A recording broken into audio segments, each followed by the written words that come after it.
That is the ultimate kick in the stick for the Natty, but it's not like they're not used to it. Sadly, this is becoming the norm for Joe Cool. Question is he simply a victim of bad luck or bad protection? As always, the answer is yes. And yes, injuries are a part of the game, but so is Cincinnati being cheap as hell. If you have one of the best quarterbacks in franchise history, maybe you invest in protecting your most important asset. Because even at 2-0, it says right here, their season is already over. I'm Jim Rome. Remember, you can follow me on Instagram at Jim Rome.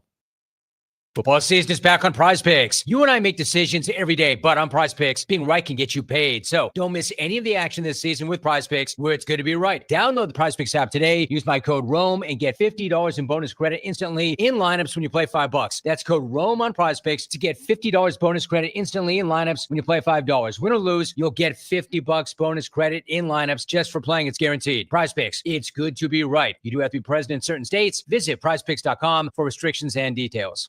For nearly 2,000 severely injured veterans, everyday life has become filled with barriers. So we build specially adapted homes at Homes for Our Troops.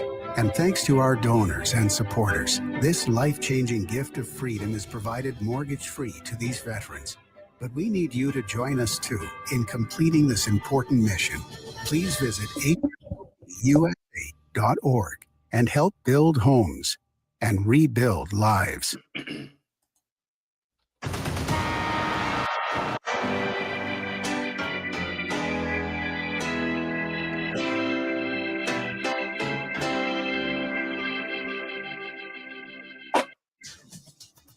Now, from Wichita's most listened to sports radio, 97.5 and 1240 KFH, this is Sports Daily.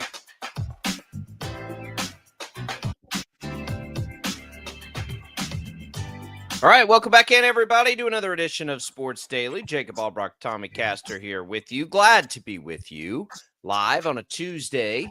Happy Tuesday, coming off of a Monday Night Football doubleheader. Did you stay up late enough to catch the end of the second one? If not, we've got you covered. Don't worry. We are here for you this morning. We'll have Jaylon Thompson, our Royals insider, into, just to kind of tell us, is there any hope here outside of winning 12 straight? Something the Royals haven't done since, Tommy, 1977. Would be the last time that the Royals won 12 straight games. So we'll get into all of that with Jaylon Thompson. We'll dig in a little further to the Chiefs, some of the players wearing a T-shirt that, is of interest, I think, and become a little bit of a story. So we'll get into all of it here today. It's all coming for you on this edition of Sports Daily. It's all what's on tap, brought to you by Wichita Brewing Company with WBC Delano's debut brew, Hatfield's Mama, a German Kolsch with a clean, crisp character. Smooth and refreshing. Make history with Hatfield's Mama, Wichita Brewing Company, Delano's debut brew. Available at all three WBC brew pubs. Tommy, good morning. How are you? Did you stay up late enough to finish the game last night, the second doubleheader? I made it 2 drives into the third quarter. Okay. Yeah, that's as far as I could go. Which was a little bit later than I did. I made it to halftime, and halftime hit, and I turned it off, and I went to bed. I'll tell you, too, I had some good bets going, 2 of them, and one of them needed about 4 or 5 legs from the first game, which all hit, combined with 4 or 5 legs from the second game, which all hit, but one. And I was about 6 Ashton Genty yards away from a real nice Monday night, but I got a first touchdown, so it all was okay. But yeah, no, even with that, I went to bed with money on the line, Tommy. That's how mature I'm getting. Made the business decision to go ahead and shut her down instead of staying up till midnight to watch the end of that game. Only when I would have done that and they would have fallen short, and then I'd been real grumpy this morning. Yeah, I like the idea in theory of the Monday Night Football doubleheaders. Like, you've got football starting at 6:00, and you're like, all right, cool. It's getting going early, and we've got a whole evening out of it. And then by the time halftime of that second game hit, I'm like, why are we doing this? Like this, I don't like this at all. It's cool for the West Coast. It's a cool tip of the hat to the West Coast audience. The first game, if you're on the West Coast, the first game starts at 3:00 in the afternoon on a Monday. Yeah. It's 4:00 in the afternoon either way. But they used to do it, and this is probably the answer. just have them cross over a little bit, right? Go 6 and 8 o'clock instead of 9 o'clock. I could justify staying up till 11 o'clock to catch because that was a good game too. Like they were both good games. They were both competitive games. By the way, the Buccaneers beat the Texans on a game-winning touchdown run, 20-19. The Chargers hold on in the second half, 20-9 over the Raiders in the two games. We'll dig into both of them as we make our way through. But yeah, look, I like the idea of it for sure. I don't know that I would like it every week. I don't think that I would, not going that late. But it is fun at this point of the season to just get everybody fired up a little bit. It's like the Sunday morning games when they play them overseas. Wouldn't like that every week.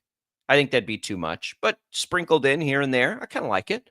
I kind of like occasionally getting up and watching a game at 8 a.m. while you're getting the Sunday ready and those kinds of things. But we get the first one of those, and I do think we learn a lot about some contenders.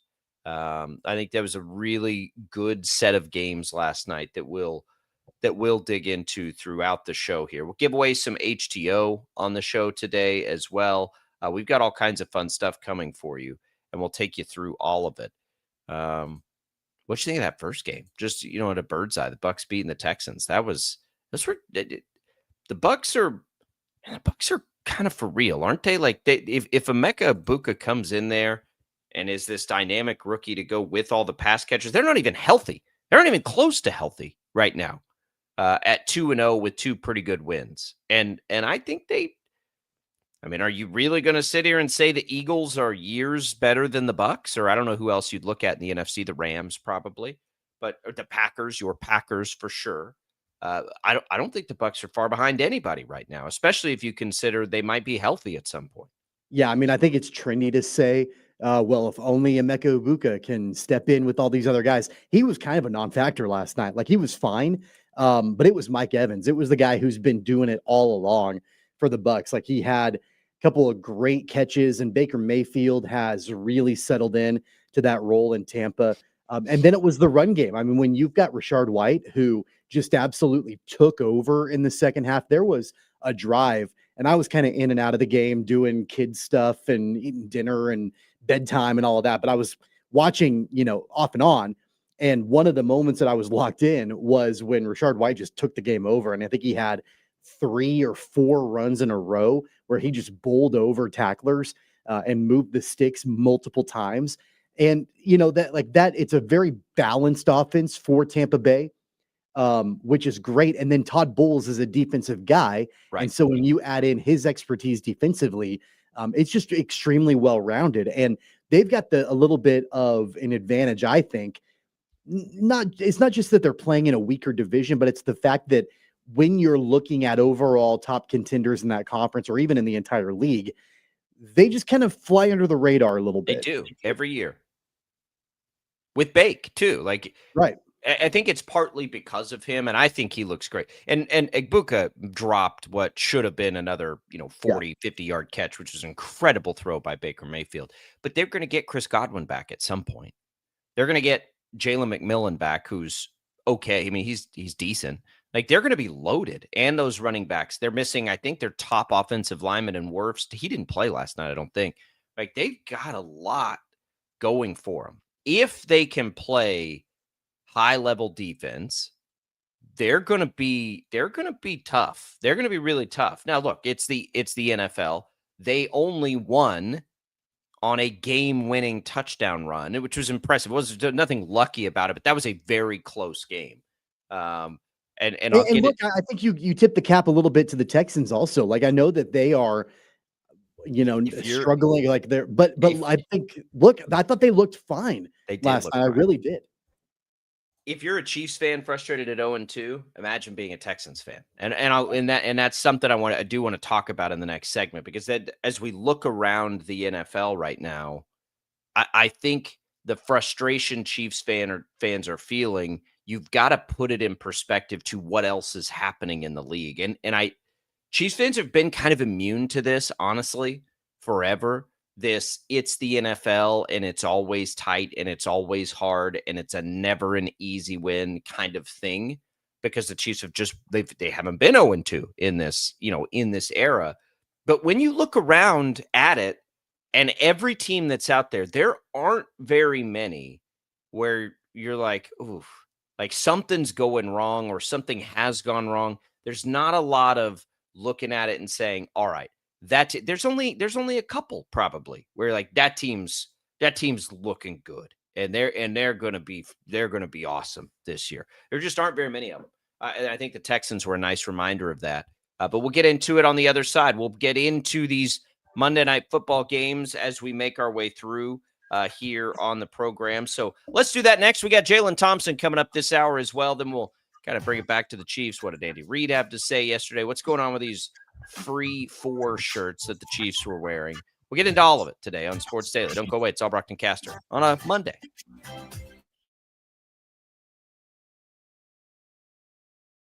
Lightning, hail, tornadoes, flooding. It's the worst of severe weather, and it's coming. Spring brings warmer temperatures, but also dangerous weather conditions. Stay up to date day or night with the Storm Team 12 weather app. You'll get accurate forecasts, so you can plan ahead and stay safe, no matter the weather. Download the Storm Team 12 weather app, brought to you by Stutzman's Greenhouse. The future of television has arrived. Next Gen TV is here with stunning video, movie theater quality sound, enhanced voice clarity, and interactive features, all upgradable for the future. Learn more at watchnextgentv.com.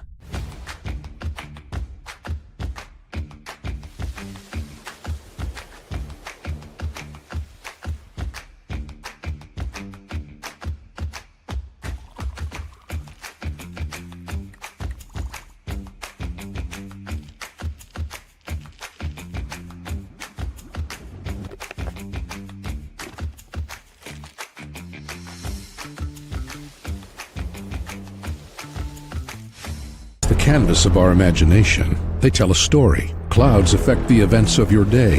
Sometimes they growl, sometimes they inspire, but they're always the messengers of nature's mood, written in the sky. Storm Team 12 understands the language of clouds. We're dedicated to decoding their message, so you know what to expect. Behind every cloud, there is a story waiting to be told. Trust Ross Jansen and Storm Team 12, alerting you first to the impact on your life. We are following a breaking update. Every day, all day, stream the stories that have you talking near and far. Whoever is behind the wheel of this bus is not stopping. From hundreds of local reporters and meteorologists spanning the country. Chaos here this morning at the UW campus. Search LNL for the all-new Local News Live streaming app. Odyssey is one of the most influential audio and entertainment brands in the nation. You already know Odyssey's iconic local radio brands in Wichita. But did you know Odyssey has the country's best collection of music, news, and sports brands? Odyssey is also a premium podcast creator, major event producer, and digital innovator. Odyssey brings people together across the country and right here in Wichita. Odyssey also delivers meaningful radio and digital audio results. Find out our story and impact at odysseyinc.com/Wichita. Make yourself known now. 310-1 in traffic pursuit. Oh my God, here. Investigate TV Plus begins with real people. We investigate stories that impact you and inspire change every day. Something is broken. Real problems. Why are they hiding it? And real solutions. My daughter was dying in front of me. What was your reaction when he said that? Investigate TV Plus, weekdays at 3:30 p.m. on KWCH. Sometimes people tell us, I don't get it, it's just tea. But let me tell you, we are so much more than just tea. With 20 plus flavors of sweet and unsweet iced tea, the possibilities are endless. Come on in and try them all for free to find your favorite, or get us on the go for your busy lifestyle. And don't miss happy hour every day. So the next time someone tells you it's just tea, tell them to come by and find out why we say, drink tea, be happy. Jim Rome here, lighting up your afternoons on The Jim Rome Show. Catch me starting at 2 on Wichita's #1 sports radio, Kansas fan headquarters, 97.5 and 1240 KFH.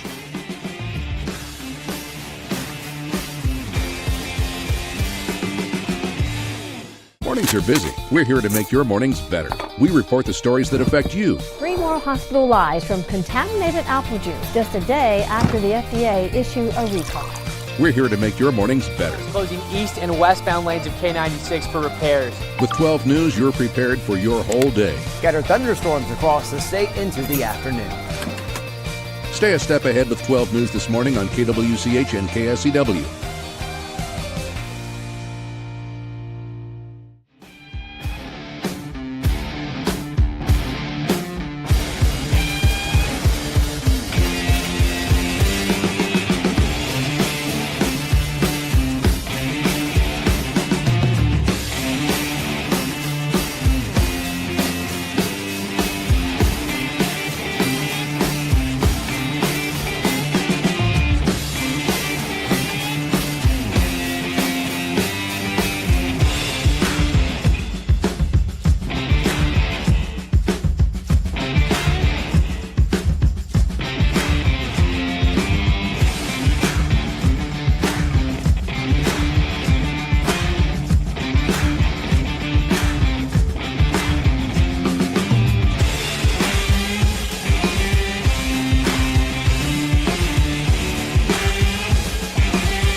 Welcome back, everybody. It is Sports Daily here.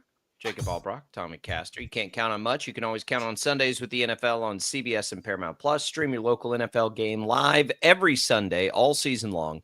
Starting at just $30 for your first year, that's like $250 a month. Visit ParamountPlus.com/NFL to get started today. Of course, you can see those games on 12 News. Thanks for tuning in to see us on 12 News Connected each and every morning here on Sports Daily, on Facebook, on YouTube, on X. You can put your comments there. We can get those out over the air. What'd you think of Monday Night Football? Let's start with the first one, Tommy. Bucks beat the Texans 2019, 80-yard drive to win the game with about 2 minutes left. It's important to keep your timeouts, ladies and gentlemen. But they have a touchdown run from Rachaad White to end it. It was a very balanced attack from Tampa. They ran the ball in the first half with Bucky Irving, in the second half, or fourth quarter, really, with Rachaad White. They have a lot of options in the pass game. They're going to have more options in the pass game coming up pretty soon. They've got a defense that's playing pretty well. And the Texans probably feel like, Tommy, with all that, they should have won that game. The Texans are 0-2. And I said this before, if you're a Chiefs fan and you're mad about being 0-2, imagine being a Texans fan and being 0-2. They're healthy. Like they're there. They're fully ready to go. And they didn't even look bad last night. So I only say that to look around the league and say, man, it is really hard to win games in the NFL. And I think as we relate it to the Chiefs, it's just been like you get used to things after they're a certain way for a long period of time. And so when you see a team that's never 0-2 be 0-2, there can be a bit of panic. But I think as you look around the league and you see other teams that are supposed to be really good, right? Cincinnati's 2-0. They just lost their quarterback. Houston certainly doesn't look like an 0-2 team. Denver lost on a game-winning field goal to the Colts. It's happening everywhere. The Ravens feel like they're a great team. Guess what? The Ravens are 1-1. So it's all over the league. This happens. There aren't very many teams that are going to separate themselves from the field when the dust settles. So just pause a minute and realize this is normal. It's normal to do things like this in an NFL season. Chiefs have just been so fortunate that they haven't really had to much over the last almost 10 years now. I think that first game, at least for me, tells me more about the Buccaneers than it does about the Texans. I mean, I feel like it shows that really the Bucs are the class of that division. And, they could potentially be legitimate contenders in the NFC. I think that really through the first 2 weeks, we've seen the Bucs and we've seen the Falcons I think, separate themselves from the other two teams in that division. And I know the Bucks beat the Falcons. That was a back and forth game. I know Michael Penix didn't look phenomenal in that Sunday night game, although they did win against the Vikings. But they've got Bijan Robinson, and they've got a tremendous amount of talent with their skill position players. So, I mean, I think that they're for sure going to be the main challenger in that division to the Bucks. We thought that going into this season, and the Bucks have proved that. I mean, I think that Baker Mayfield showed off, in my mind, his most important asset is his clutch ability, the ability in really tight and difficult situations to come through. That's what Baker has always done. Dating all the way back to college, he did that. And so I think that he's showing that off. This is a guy that was kind of left for dead in the NFL not that long ago. And he has really found his footing in Tampa Bay. And so for me, I think it tells us more about the Bucks than it does about the Texans. I'm not panicking about Houston. I think they'll be fine. I think they'll be a fine team. Will they be great? I don't know. Maybe not. But I think that they'll be fine. But they definitely now have to dig themselves out of a little bit of a hole. For sure. We're looking at like Baker Mayfield, who was even hobbled. The Buccaneers have done an underrated, underappreciated job organizationally for the last little while, right? They go through and they bring Tom Brady in on a whim, sort of, as he became a free agent for the first time, and they have a totally different coach, right, and Bruce Arians, and they go and they do it and they turn it into a Super Bowl. Chiefs fans, close your ears, but they turn it into a Super Bowl. And they have this infusion and awesome era of the franchise. Well, then Brady's done. And it's like, oh, well, now the Bucks have got to, that was a good little run that they had, and now they're going to have to rebuild. No, they go get Baker Mayfield, they get Todd Bowles, and now all of a sudden they're as consistent as any organization in football. And that's hard to do. Like, it's hard to make transitions from quarterbacks the way they've done of the last two. And they went and they identified Baker Mayfield as a good fit. And man, is he a good fit. He looks great. He's as fun a player to watch as we have in the NFL. So I'm happy for him. And they almost lost that game. And the Texans have got to be sitting there frustrated as hell right now because they feel like they're way better than an 0-2 team. Just like the Chiefs feel like they're way better than an 0-2 team. The other reason I would say not to panic right now, if you're a Chiefs fan, look at what else is happening today. We heard Joe Burrow news yesterday. He's going to be out for a while. Brock Purdy's been out for the 49ers. Jaden Daniels is probably out for the Commanders. J.J. McCarthy is out for the Vikings. Like, the quarterbacks in this league are dropping like flies. And I don't know if that's ever going to impact the Chiefs directly or indirectly. But again, this is a crazy league, and just winning 11 or 12 games and hosting all these AFC championships is not a foregone conclusion ever. It has been wild that they've been able to do this. It was wild that the Patriots were able to do it. Otherwise, we just don't see it in this league like that.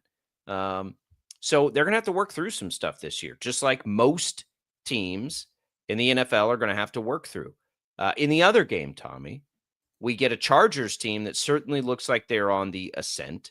The Raiders put up a valiant fight, couldn't ever convert anything into a touchdown, and they just didn't have enough. The Chargers didn't overpower them necessarily, but they got it done. Justin Herbert with another really strong performance in the 20-9 win. He was efficient as he has been. They still don't have their running game going at all. And they drafted and brought in a high-powered free agent to try and help that part of the game. But right now they haven't needed it because Keenan Allen coming back has been a real big deal for this offense. And they now have 3 big-time options in the pass game, a deep threat, 2 guys over the middle. They look like a complete team with a good defense, Tommy, that is absolutely for real. And I will continue with I think this is a better team than the Broncos because I think Justin Herbert's a better quarterback than Bo Nix, mostly. And I think they're absolutely a threat in the AFC. I cannot wait to see them play. And the Chiefs, do they play the Ravens and or the Bills this year? Let me just look at their schedule. They have the Commanders, but it's probably going to be Daniels might be back by then. They'll get the Eagles, they'll get the Chiefs, so they'll get some big time games. Can't wait to see them play those kind of teams, because what I want to know with the Chargers is, are they up at that tier? Right? We know they're good, but are they like good? Are they in that top? I mean, they beat Kansas City in week 1, right? Like they showed that they can knock off the king of the mountain. Like we don't think of the Chiefs the same way right now that we think of the Bills or the Ravens. You know what I mean? Like the Chiefs, I think the Chiefs will get there. I think we all think they're not there at the moment.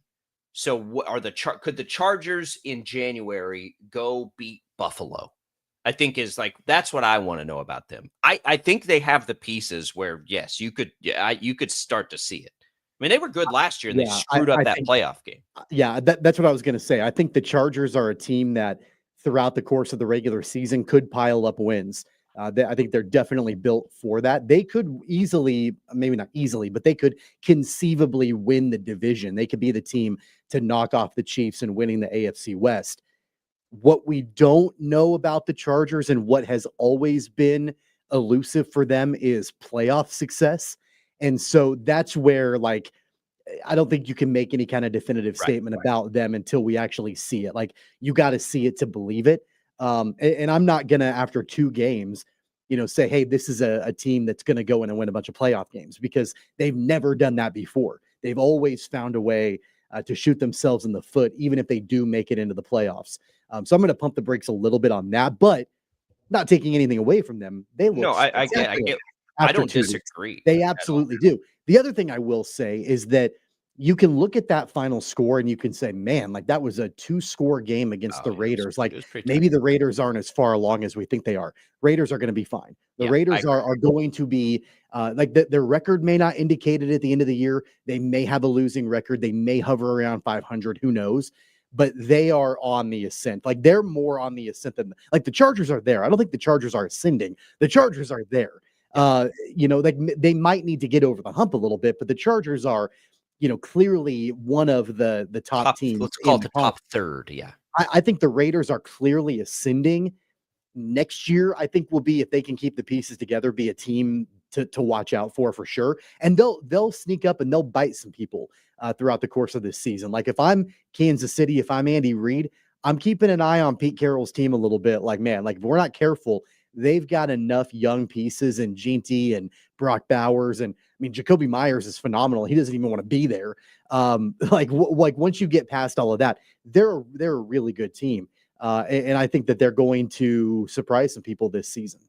I agree. I think their defense is better than we thought. And their offense is as good probably as we thought. They haven't even really established their running game with Ginty. I don't know why. They only gave him 11 carries in the game last night. He was running the ball effectively.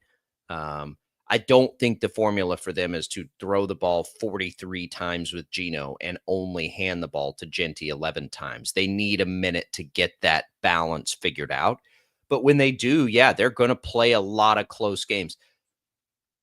The Chargers, is it as simple for you then as it doesn't matter what they do in the regular season until they get over the hump? And we see this. We saw it with Andy Reid back in the day with the Eagles, right? We saw it in the early parts of Andy Reid here with the Chiefs. Like, it's like, yeah, great. I'm glad they won 11 and 12 games again, but they never win anything in the playoffs, so I'm not really going to pay any attention to them.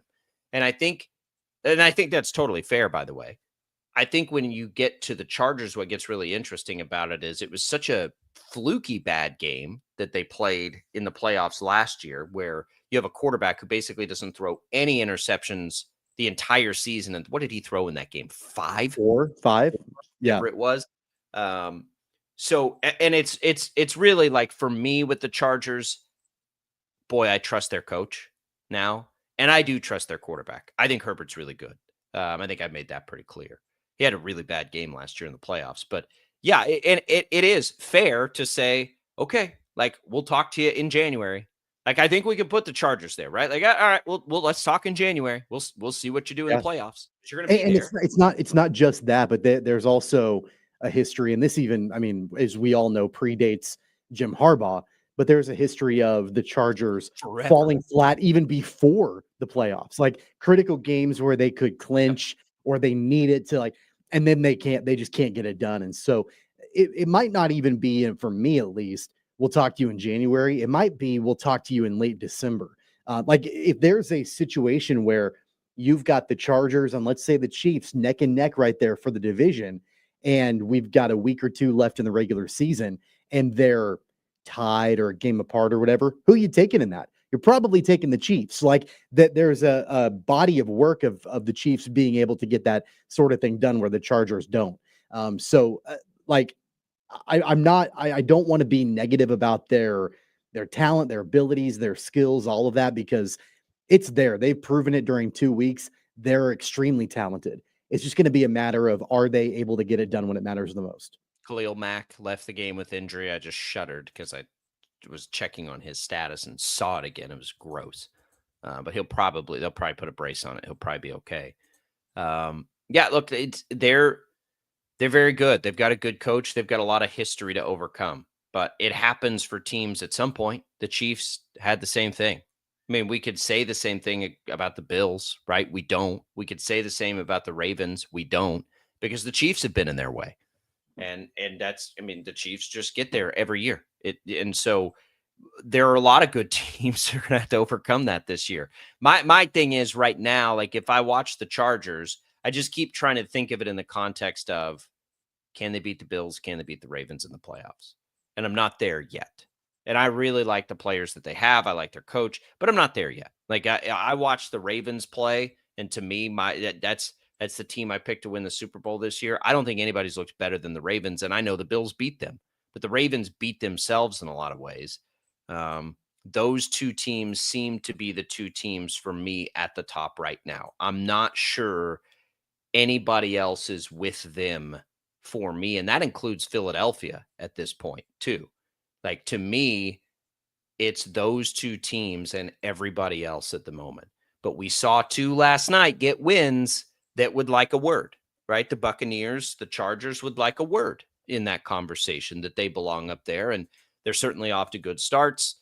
We move on now fully to week 3. Hope everybody survived their fantasy leagues. Hope everybody survived their survivor pools. I know there are a lot of Cardinals fans out there sweating this past week, including our guy Brandon Zenner. He had some horror stories about the Cardinals almost blowing the survivor pool right there in week 2.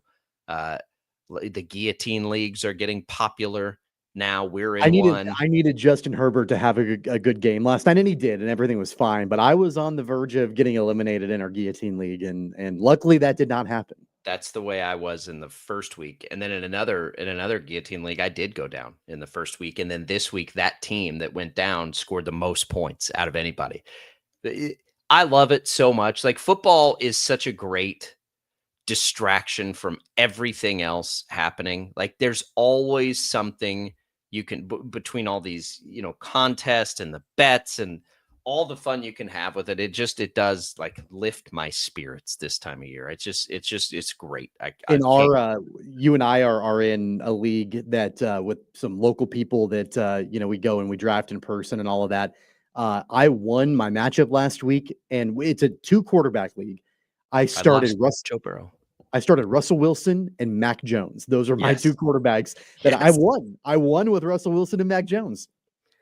I lost Joe Burrow in that league. I'm not real sure what I'm going to do. I'm in a bit of trouble there. Yeah. I've got to try to figure that. Hit the waiver wires. It just dawned on me that it's waiver wire day. It is. Hope everybody didn't have anything important to do today. If you're like me and you're in way too many of these things, it's like, oh God, this is like a 4-hour exercise to try you're going to be doing during the commercial break. You're going to be putting in waiver requests. Yeah, yep, you're right. Certainly an hour too. There ain't no doubt about that. It's good. We're going to talk baseball when we come back. One of the other reasons I was up late last night is I was watching the Rangers lose to the Astros. They're very much in it. Man, do the Astros suck, and do I hate them so much. They get a big win last night over my Rangers. We got the Royals in the mix here, or are they? Are they in the mix? What does it take? There are 12 games to go. They are back 6 of them. And that's actually before last night's game concluded.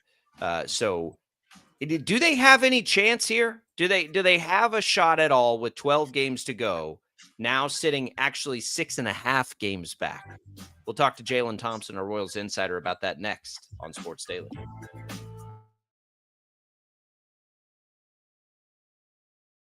lightning, hail, tornadoes, flooding. It's the worst of severe weather, and it's coming.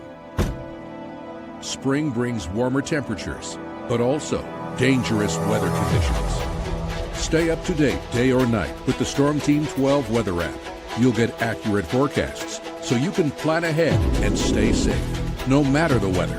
Download the Storm Team 12 weather app, brought to you by Stutzman's Greenhouse. The future of television has arrived. Next Gen TV is here with stunning video, movie theater quality sound, enhanced voice clarity, and interactive features, all upgradable for the future. Learn more at watchnextgentv.com.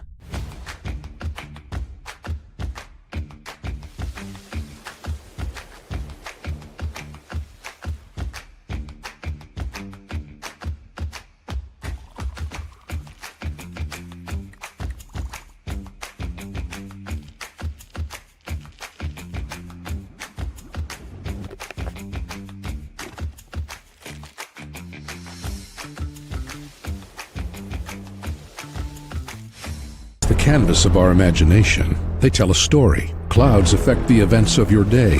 Sometimes they growl, sometimes they inspire, but they're always the messengers of nature's mood, written in the sky. Storm Team 12 understands the language of clouds. We're dedicated to decoding their message, so you know what to expect. Behind every cloud, there is a story waiting to be told. Trust Ross Jansen and Storm Team 12, alerting you first to the impact on your life. We are following a breaking update. Every day, all day, stream the stories that have you talking near and far. Whoever is behind the wheel of this bus is not stopping. From hundreds of local reporters and meteorologists spanning the country. Chaos here this morning at the UW campus. Search LNL for the all-new Local News Live streaming app. Odyssey is one of the most influential audio and entertainment brands in the nation. You already know Odyssey's iconic local radio brands in Wichita. But did you know Odyssey has the country's best collection of music, news, and sports brands? Odyssey is also a premium podcast creator, major event producer, and digital innovator. Odyssey brings people together across the country and right here in Wichita. Odyssey also delivers meaningful radio and digital audio results. Find out our story and impact at odysseyinc.com/Wichita. Make yourself known now. 310-01 in traffic pursuit. Oh my God, here. Investigate TV Plus begins with real people. We investigate stories that impact you. And inspire change every day. Something is broken. Real problems. Why are they hiding it? And real solutions. My daughter was dying in front of me. What was your reaction when he said that? Investigate TV Plus, weekdays at 3:30 p.m. on KWCH. Sometimes people tell us, I don't get it, it's just tea. But let me tell you, we are so much more than just tea. With 20 plus flavors of sweet and unsweet iced tea, the possibilities are endless. Come on in and try them all for free to find your favorite or get us on the go for your busy lifestyle. And don't miss happy hour every day. So the next time someone tells you it's just tea, tell them to come by and find out why we say drink tea, be happy. Jim Rome here, lighting up your afternoons on The Jim Rome Show. Catch me starting at 2 on Wichita's #1 sports radio, Kansas Fan Headquarters, 97.5 and 1240 KFH.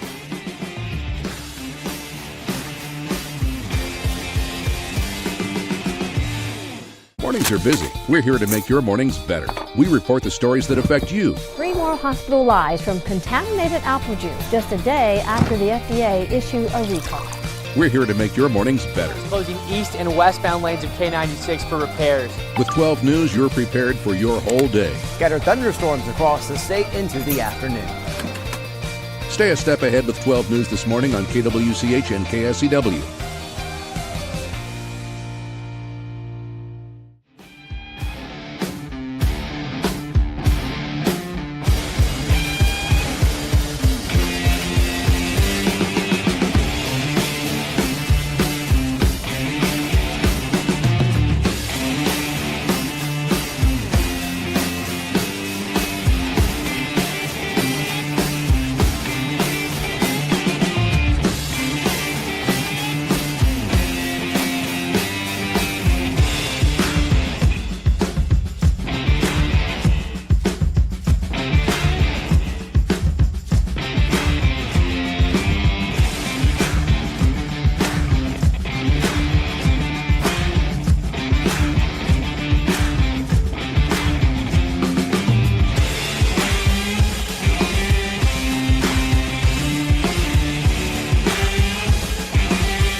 deeper with the teams you follow. It's another Sports Daily Insider interview on KFH.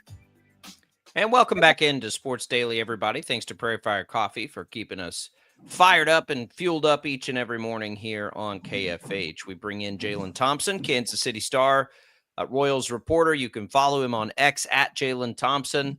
Jaylon, one of my favorite terms is it's nut cutting time for the Royals. There's 12 games left. They're 6.5 back. I mean, is it as simple as they got to win like all 12 to have a chance at this thing?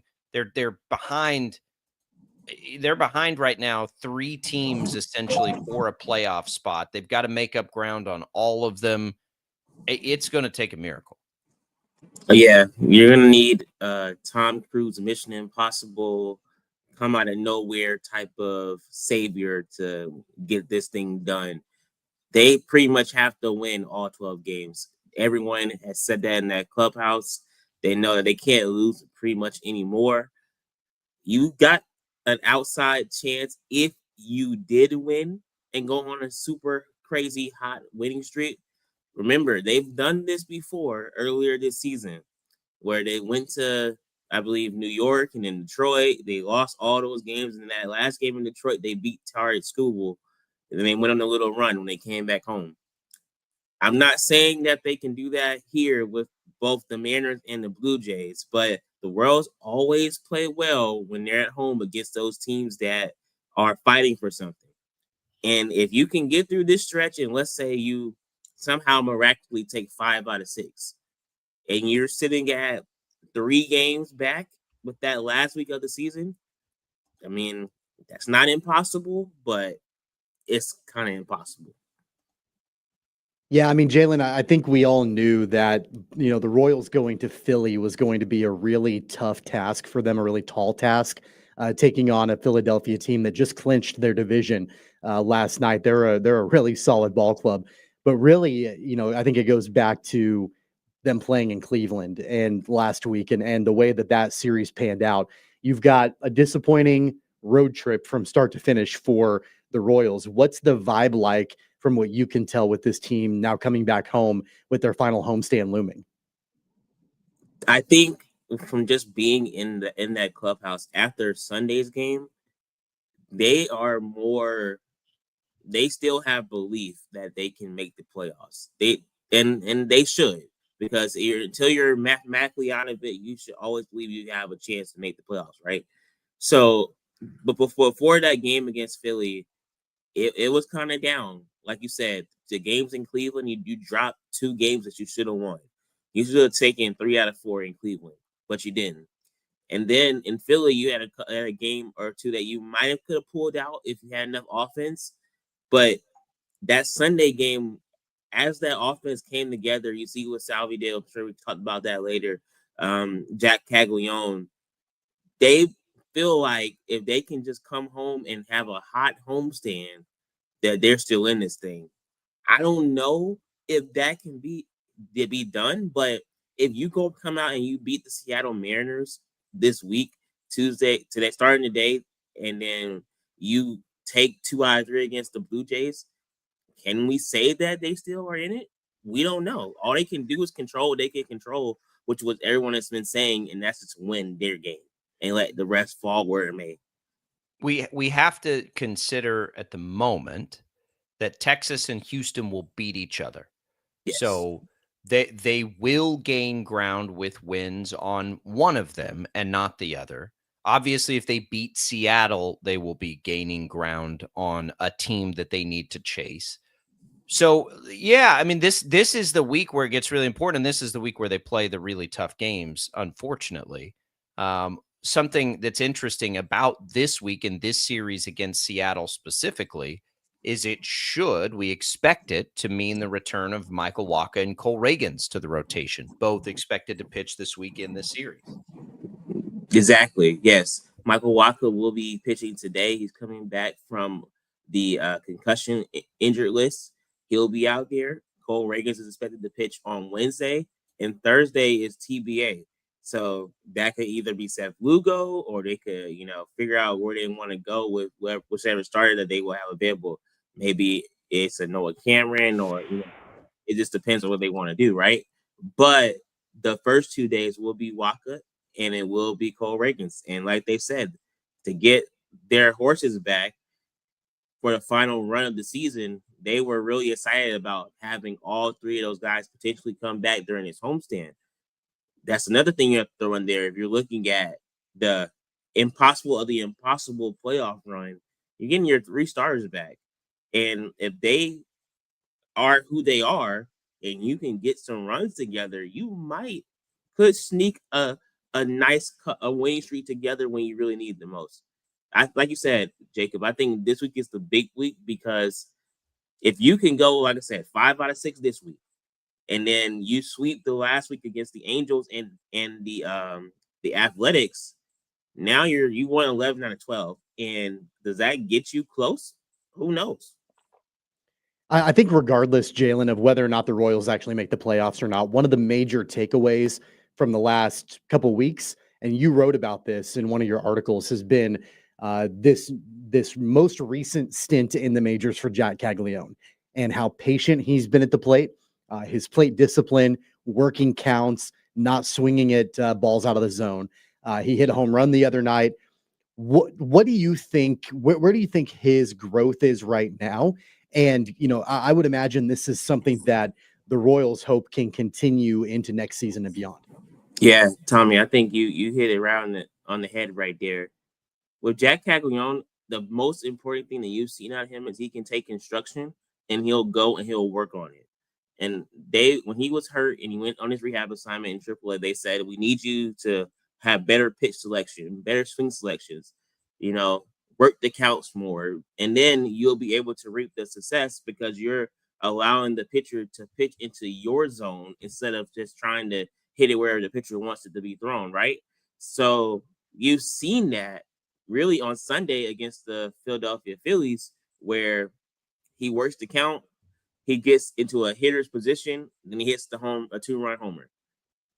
That is what they want to see out of Jack Caglione. They know the power is there. They understand that it's going to come. You can't hold down a guy from hitting 30 home runs over a full season with that kind of power that he has. It's the ability to make the pitcher throw a mistake in his own path of his swing in the zone that he wants it in. And the only way you do that against big league pitchers is you have to work the count and pretty much not hit where they want you to hit. And once you learn that, then you can soar as far as you want to soar. So I think it's really good that Jack Caglione has learned that lesson, and his walks have been up since he's came back. And I spoke with him in the clubhouse, and he was really happy about his walks being up because that's what he wanted to showcase when he came back up here. Jaylon Thompson, Royals beat reporter for the Kansas City Star, joining us. Carlos Estevez did not end up going into the game. They called it back tightness. Everybody's saying it's not a big deal. He's saying it's not a big deal. He could have pitched through it. Any other word there? Is he expected to be fully available and ready as normal here down the home stretch? He said, it was a precautionary thing why he came out of the game. He didn't want to push it. He understood what's ahead this week. So he knew that he's probably going to need to be pitching in a lot of these games coming up, especially if they're trying to win almost every single one. So he was like, it's better for me to not push it on Sunday and make it worse than what it is and just be ready to go. He said it's very minor. He said he can pitch through it. So I believe he'll be fine. All right, Jaylon, let's go 12-0. 1977, the last time the Royals went 12 straight. It's gonna never be a better hard. time, right? Yeah. It's gonna be hard. I know we say that they gotta do X, Y, and Z, and it's possible, but it's gonna be tough. I'm just gonna tell you right now, it's gonna be tough. Yes, it is. Yeah. Yes, it is. Seattle tonight at home, 6:40. It's Waka. It's Gilbert. One thing you know about the Mariners is they're always going to throw a good starter at you. We'll see. That offense is going to have to lead the way, Jaylon. It's going to take one of those heaters here. Oh yeah. For sure. We're hanging on by a thread. Tommy's tried the jinx. I don't know what else to do. But this is baseball, right? anything can happen. But I do contend that if you have a team as we get to this part of the season that is playing for something, you've had at least a baseline successful year. They're 500 on September 16th. It's not where we hoped they might be, maybe even thought they might be. It's exactly where Vegas thought they were going to be. But they, chip in a chair with 2 weeks to go. It's pretty hard to beat that, I guess. Remember when we talked about it, we said, would finishing 500 be a success for this team, or would it be a disappointment? That's kind of where we are now. Like, what we're looking at. It's felt like, I think it's felt like a disappointment a little bit. If I'm being fair to my own expectations, but if I'm being realistic, it's probably fine if they go 81-81. But fans probably don't agree with that sentiment. They need something more, and 12 wins in a row, they might get something. Jaylon, we'll look for your work at the KC Star. We'll follow you on X at Jaylon Thompson. We appreciate it. All right, thank you, Jacob and Tommy. See you guys next week. There goes Jaylon Thompson. I don't know, Tommy. You've had the good fortune of being a Braves fan, where they generally always win. I don't know, 500. We're going to have to really reflect on that, I think, after the next 2 weeks on whether or not this has been a successful season. Yeah, I mean, look, my gut reaction, I don't want to say disappointment, because I feel like as long as you've got Bobby Witt Jr. and kind of your core of guys, the window's not closed. It'd be different for me if this was like the last gasp and we knew that they were going to be losing a lot of players and, the core going away and all of that. By and large, we've talked about it before, they're going to return the majority of their team next season. And whether or not that's a good thing, I mean, I think we can have that debate. Yeah. But I think just in as far as like this particular season, I feel like that window is not closed. And so I'm not going to call this season a disappointment, even if they miss the playoffs. No, look, it's hard. It's hard because they have, even outside of the wins and losses, like they've set themselves up for future success. That's a part of this season too, right? The early work that they've gotten from Caglione will help him in the future. Locking up Seth Lugo, the revelation of Noah Cameron, like there's all kinds of things that will have happened this year that help them going forward. And I do think, as I want to say, no, I expected them to be better, to be disappointed. I do have to look with this organization. You got to look a little wider. Did you expect them to be better than last season, or better than what I had them in the World Series? I'm pretty sure, because I love their starting pitching. And so I mean, I don't.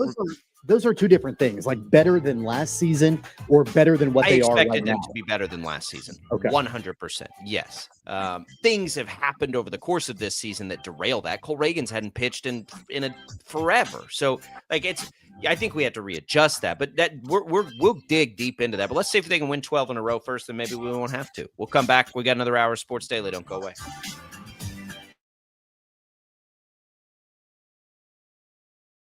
Lightning, hail, tornadoes, flooding. It's the worst of severe weather, and it's coming. Spring brings warmer temperatures, but also dangerous weather conditions. Stay up to date day or night with the Storm Team 12 weather app. You'll get accurate forecasts, so you can plan ahead and stay safe, no matter the weather. Download the Storm Team 12 weather app, brought to you by Stutzman's Greenhouse. The future of television has arrived. Next Gen TV is here with stunning video, movie theater quality sound, enhanced voice clarity, and interactive features, all upgradable for the future. Learn more at watchnextgentv.com.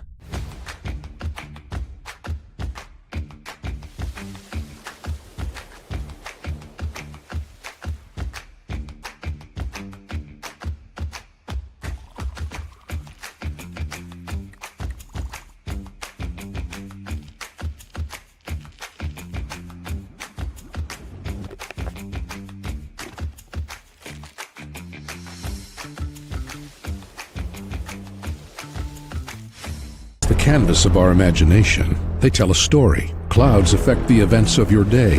Sometimes they growl, sometimes they inspire, but they're always the messengers of nature's mood written in the sky. Storm Team 12 understands the language of clouds. We're dedicated to decoding their message so you know what to expect. Behind every cloud, there is a story waiting to be told.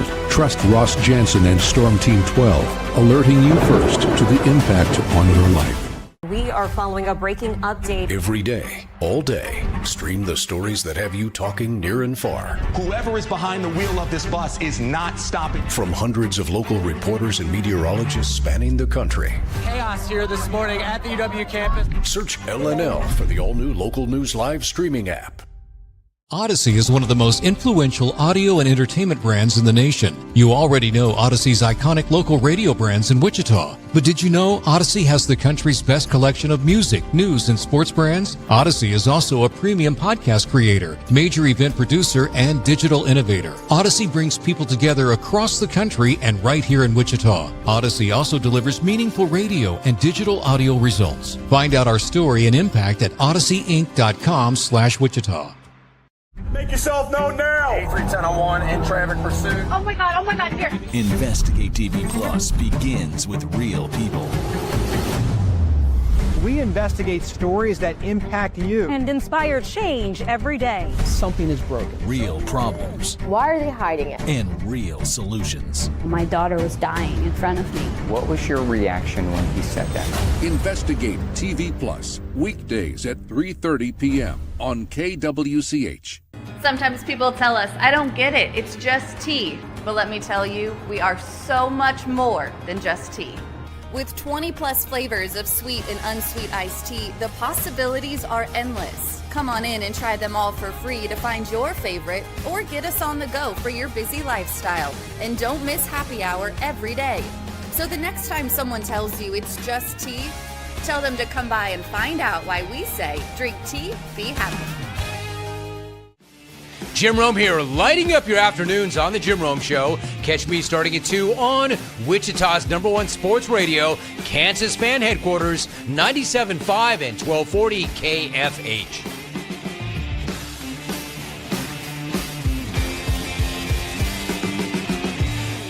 Mornings are busy. We're here to make your mornings better. We report the stories that affect you. 3 more hospital lies from contaminated apple juice just a day after the FDA issued a recall. We're here to make your mornings better. Closing east and westbound lanes of K96 for repairs. With 12 News, you're prepared for your whole day. Scattered thunderstorms across the state into the afternoon. Stay a step ahead with 12 News this morning on KWCH and KSCW.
Now, from Wichita's most listened to sports radio, 97.5 and 1240 KFH. This is Sports Daily. All right, welcome back in, everybody. It is Sports Daily. We're glad to be here with you on a Tuesday, recapping Monday Night Football, looking ahead, a couple of Chiefs storylines to dig into as we get ready for week 3 now of the NFL. Start to maybe look ahead to some of the college football this weekend. It's all What's on Tap, brought to you by the Wichita Brewing Company, now featuring the Pep Pepperoni Pizza, topped with sliced, cubed, and deli cut pepperoni. Pep Pepperoni Now available in a lunch or full size. Wichita Brewing Company pizza and beer made here. Glad to be here with you. Speaking of the Chiefs, is it time to panic yet? Tonight at 6, right here on KFH, we've got the Chiefs Kingdom show and then Royals baseball. KFHradio.com or the Odyssey app. Chiefs Kingdom show will be interesting right now. The Kingdom has been kind of on all of our minds, Tommy, as we make our way through everything. Did you see this free 4 stuff for the Chiefs? I did. Yeah, I did. I didn't catch it until yesterday. And Andy Reid was asked about it and just said, they're just trying to support Rashee Rice. And I'm like, okay, well, that's actually probably a good explanation. And young guys are going to do that. And then it's like, well, wait, Kelsey's not a young guy. Like, just wear a Rashee Rice shirt. You don't need to say free 4. He almost killed people, right? He ran away from the scene of you got to be smarter than that. That's a distraction now. It's a distraction. This is a team that doesn't usually have those on the field. This is now an on-the-field distraction.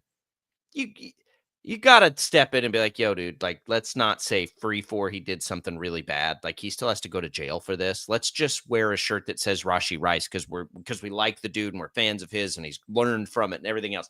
Free 4, though? Yeah, that's not right. I feel like there was, probably somebody, and I guess it falls on Andy Reid's shoulders to be like, hey, we're not going to do that. They're probably not a great idea for you guys to do that because it's going to get unwanted negative He attention. said after the game, he said, I didn't even know they did it. Well, yeah, right. And I feel like there was probably a dropping of the ball somewhere. Somebody probably should have known and it probably should have gotten back to the big guy. And he probably should have been like, yeah, we're not going to do that. Not a good idea. His explanation was fine. I get it. I get those guys wanting to support their teammate and whatever. But at the same time, the outside noise around it is not ideal. And you gotta be better than that. You got to know that it's going to attract negative, unwanted outside attention that right now with the team that is 0-2 is the last thing you need. Last thing. Just the absolute last thing you need is that. Do I particularly care that they wore the shirts? Not really. I mean, it's a little tone deaf. I get it. That's the problem. I don't really care. I didn't lose sleep over it. No. I'm not shaking my fist at the clouds that they did it. I don't really care all that much, but there are people that do care, and there are people that are loud that do care, and it's an unwanted distraction that you really don't need right now.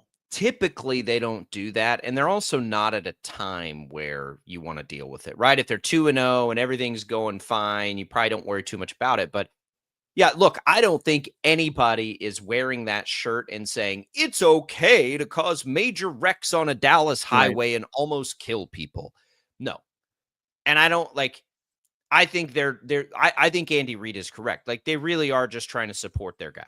And I am totally fine with that. I hope more than anything that Rashee Rice is very lucky and has learned valuable life lessons and is a bit I believe in that stuff wholeheartedly. I really do. So no, it doesn't it's not bothering me because I'm not going to make a mountain out of a molehill. Nobody's saying what he did is okay, but the perception is you're not taking what he did seriously. And there are people's lives impacted forever because of it. What if you were one of the people that went to the hospital and almost died, or the loved one, and you see that? Really? You don't care? That we're sitting here I don't know. I think it's just it's the wrong play. The intent is what it is, and I don't think the intent is anything sinister, but the perception of it is just it's not something that you need. So that happened. If you miss that, if you see that, that's what that's all about. Andy Reid was asked about it again, and I didn't see that. I didn't see Aaron Andrews' interview with Travis Kelce. I was behind on that because I was watching the early window games. I wasn't watching Fox's pregame coverage of the Chiefs-Eagles game. I was watching the end of the 12 o'clock window games. So some of this stuff went right over my head until I went back and, I'm trying to, show prep and get ready for the news and look through all of these things and what are these storylines that we're looking into. But, that kind of took the headlines away from Monday as far as the Chiefs go with Andy Reid and everything else. There wasn't a lot in there, really. He, of course, says he trusts his guys and, everything is going to be fine and whatever. But they don't have, if you just, it's hard to look at this thing and not be real concerned about how many of these games are they going to win until they get healthy, right? We just keep assuming, yeah, they'll get in, they'll be a wild card team. But man, their schedule never lets up this year, especially if the Raiders and the Colts are good, Tommy. Like, what is the relief point of this schedule? How many games? I suppose you could put the Giants in there, but that's a road game. How many of these games can we look at that are on the schedule right now and say, oh, yeah, that's a Chiefs win? How many? I mean, very, very few. Might only be the Giants this week. Yeah, but I like I said yesterday, I don't think you waltz into MetLife Stadium thinking that you're going to crush the Giants. Not. No. But let's be fair about this. Where's the relief point for any team in the NFL at any point in the season? Like that doesn't exist. Like I feel like, yeah, there's probably a little bit of a sliding scale. Like some schedules are easier than others, depending on if you're playing on the road, playing at home, the timing of the games, when teams are peaking, when teams are not. Like I get all of that. But at the same time, it's the NFL. Every game is difficult. Every game is tough. Any team can beat any team in any given week, right? So like, I think like, let's be fair about it and not just say like, yeah, like we can't pencil in any wins for the Chiefs. You weren't going to be able to pencil in any wins for the Chiefs anyway. Like, I don't think you can pencil in any win for any team at any time. I just think that that's impossible in the world of the NFL. For example, and I agree with you. And it's the problem is it's not, you can't count on the Chiefs right now to just be what they always are because they're not at the moment. But if I look at the Bills' schedule, they're going to play the Jets. They're going to play the Dolphins 3 more times. They have a game against the Saints.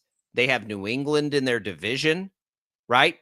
They're going to catch, we'll see about Cincinnati, whether Joe Burrow's there or not. Like there are games on their schedule where you're like, okay, like, yeah, you can look at those and feel pretty good about it. And most teams, I think, have some of those. The That's Ravens, the difference. Like your language right there. That's the difference. Games that you feel pretty good about. That's totally fine. Like, I think you can have that conversation versus, yep, that's a Chiefs win. Like pencil that in. No. Yeah. It's like, it's I think you can feel good. You can feel good about games or feel bad about games. But even if the Chiefs were at full strength, I don't think that and I wouldn't do this for any team at any time. Say, yep, that's going to be a win for that particular team. Look at what the Giants did with the Cowboys. Like they took the Cowboys to the brink. And I don't think very many people, if anybody, thought that was going to happen in that game in Dallas, even though Dallas is what they are. I'm sure that there were probably some folks out there that like from the beginning were like, yep, pencil Dallas in for a win. And it wasn't that easy. The Colts are 2-0. They walked off the Broncos over the weekend. I think everybody probably looked at that game and they're like, oh man, like Bo Nix and Sean Payton and the Broncos are ascending. Go ahead and chalk that up for a win. It's the NFL. Wild things happen all the time. Right. It is feel good about.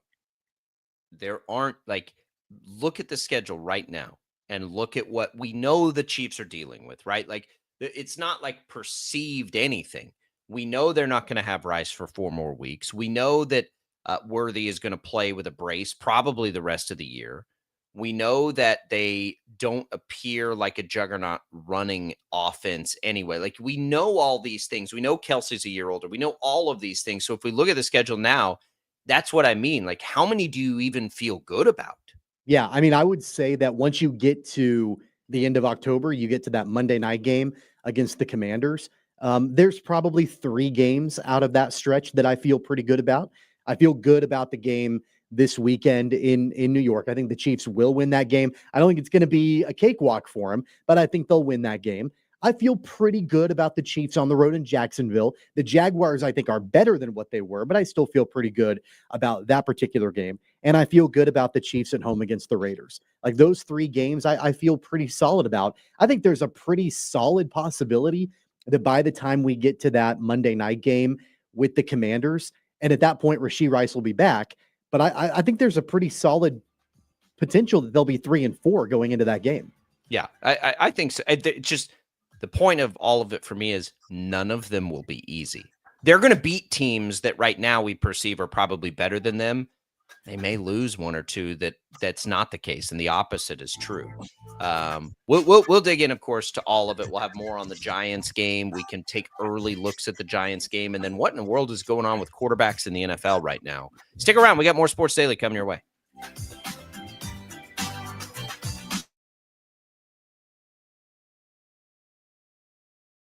Lightning.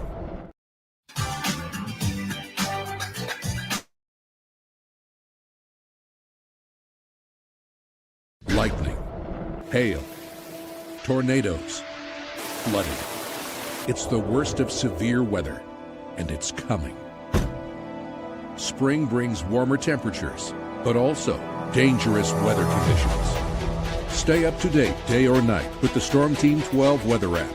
You'll get accurate forecasts, so you can plan ahead and stay safe, no matter the weather.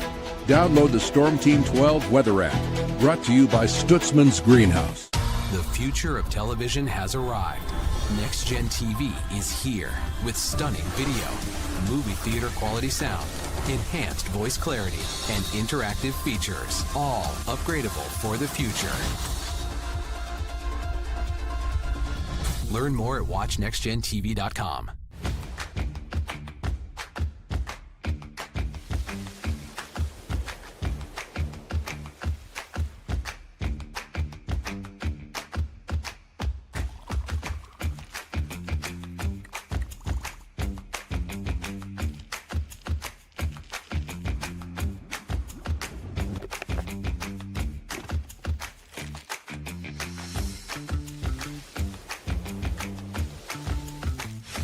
The canvas of our imagination. They tell a story. Clouds affect the events of your day. Sometimes they growl, sometimes they inspire, but they're always the messengers of nature's mood, written in the sky. Storm Team 12 understands the language of clouds. We're dedicated to decoding their message, so you know what to expect. Behind every cloud, there is a story waiting to be told. Trust Ross Jansen and Storm Team 12, alerting you first to the impact on your life. We are following a breaking update. Every day, all day, stream the stories that have you talking near and far. Whoever is behind the wheel of this bus is not stopping. From hundreds of local reporters and meteorologists spanning the country. Chaos here this morning at the UW campus. Search LNL for the all-new Local News Live streaming app. Odyssey is one of the most influential audio and entertainment brands in the nation. You already know Odyssey's iconic local radio brands in Wichita. But did you know Odyssey has the country's best collection of music, news, and sports brands? Odyssey is also a premium podcast creator, major event producer, and digital innovator. Odyssey brings people together across the country and right here in Wichita. Odyssey also delivers meaningful radio and digital audio results. Find out our story and impact at odysseyinc.com/Wichita. Make yourself known now. 831001 in traffic pursuit. Oh my God, here. Investigate TV Plus begins with real people. We investigate stories that impact you. And inspire change every day. Something is broken. Real problems. Why are they hiding it? And real solutions. My daughter was dying in front of me. What was your reaction when he said that? Investigate TV Plus, weekdays at 3:30 p.m. on KWCH. Sometimes people tell us, I don't get it, it's just tea. But let me tell you, we are so much more than just tea. With 20 plus flavors of sweet and unsweet iced tea, the possibilities are endless. Come on in and try them all for free to find your favorite or get us on the go for your busy lifestyle. And don't miss happy hour every day. So the next time someone tells you it's just tea, tell them to come by and find out why we say drink tea, be happy. Jim Rome here, lighting up your afternoons on The Jim Rome Show. Catch me starting at 2 on Wichita's #1 sports radio, Kansas fan headquarters, 97.5 and 1240 KFH.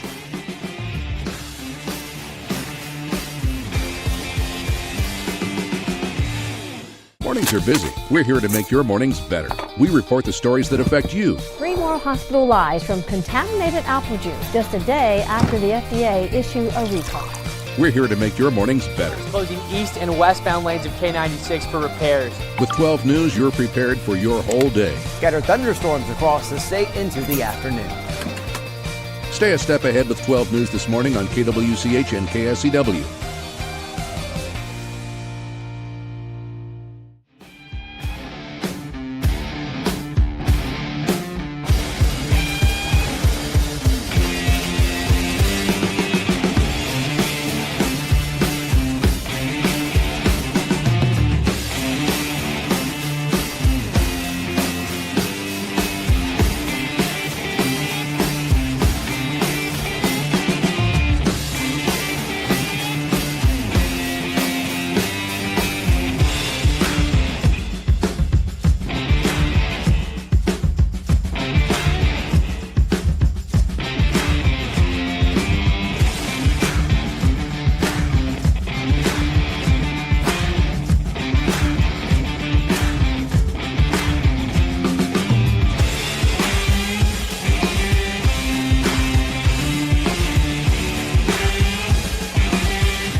Welcome back in, everybody. It is Sports Daily here on KFH. Glad to be with you. Thanks to Crestview Country Club for being a great part of our lives away from the show. Maybe a great part of your life. Give them a call. Ask them about all the memberships. Never better time to go play golf.